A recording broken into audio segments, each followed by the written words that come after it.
marufuku na serikali. So kama shirika la Msalaba Mwekundu tumejitolea ili kusaidia wananchi.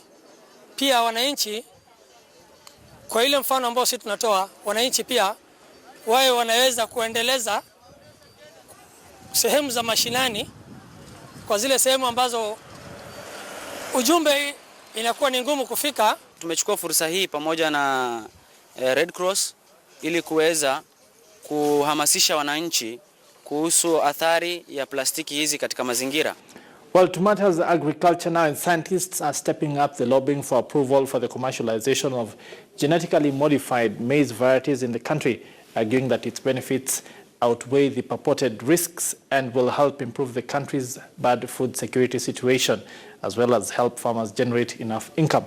A move that will help reduce poverty in many parts of the country.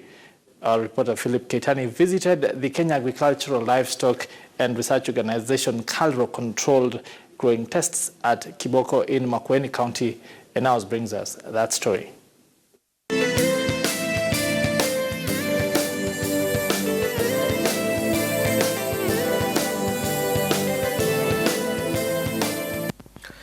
Last year, the National Biosafety Authority allowed scientists to conduct field trials for biotech maize, subject to NEMA's decision on the possible impact of the crop on the environment. The trials, which were expected to take 2 years, were to be conducted nationwide in the Kenya Plants Health Inspectorate Services (KEFIS) confined fields and inspected by other government agencies.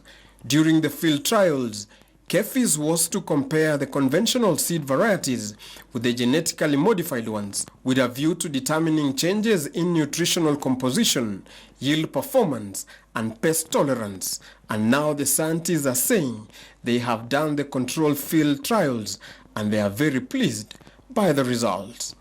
In the first season of these experiments, there were very exciting observations that we made, that we were able to demonstrate that yield,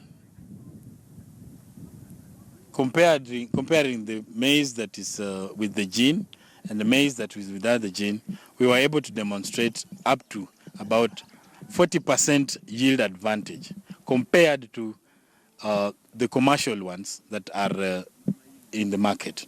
Also last year, the Health Cabinet Secretary had turned down the application by the scientists to conduct field trials for biotech maize, citing the current ban, a move that was met by condemnation from scholars because the ban that was put in place in 2012 concerned imports but not research. Why should we continue to sit on technology and say we will find a solution someday? The solutions are here already. According to Dr. Murenga Mwimali, the field trials had sought to develop a genetically modified maize to help improve the current yield, and so far, the gene has shown a positive and significant effect on yield, with the GMO maize giving a yield advantage of over 45%. The scientists now say if the process after the trials are accelerated, will fill the gap that farmers face and also enable them cut costs incurred on chemical use to control stem borers, as well as increase their yields. On this controlled farm here in Kiboko, Makueni County, KALRO and other partners have grown both genetically modified maize and non-genetically modified maize on the same piece of land.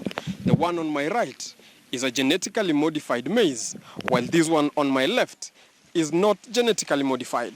And the difference are like day and night, with this non-genetically modified maize being severely affected by the stalk borer, while this one is very healthy. The program under the Water Efficient Maize for Africa WEMA Kenya project insists that the initiative is meant to help address drought and insect pest in maize, with the objective to increase yields by 20 to 35% under moderate drought and to reduce yield losses due to stem borers using both conventional and recombinant DNA techniques. What we have observed in this field is that when we did artificial infestation, we introduced the insects into these plants, the stem borers.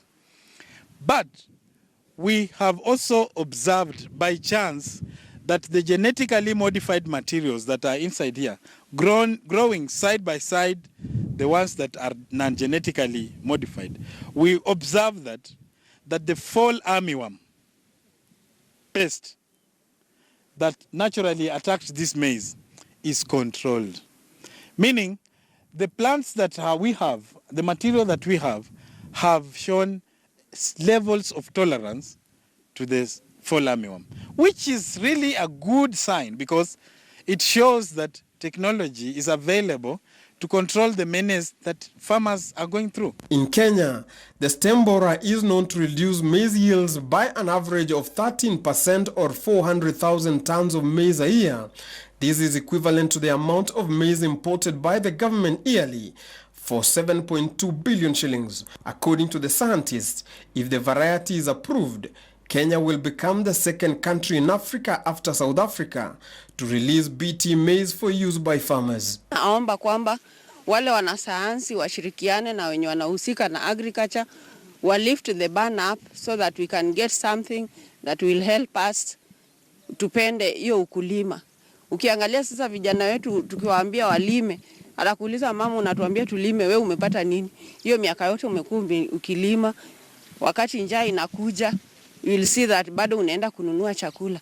It is useless. After farmers grow the conventional maize, if they compare with what is taught about the BT maize and what we have seen, we find that BT maize is far much better than the conventional maize. The scientists now insist that the trials in Kiboko have shown that the GM maize are safe and that the government should make sure that what the scientists have done for the last 2 years does not go to waste, and that 80% of small-scale farmers will benefit immensely from the technology of planting biotech maize countrywide.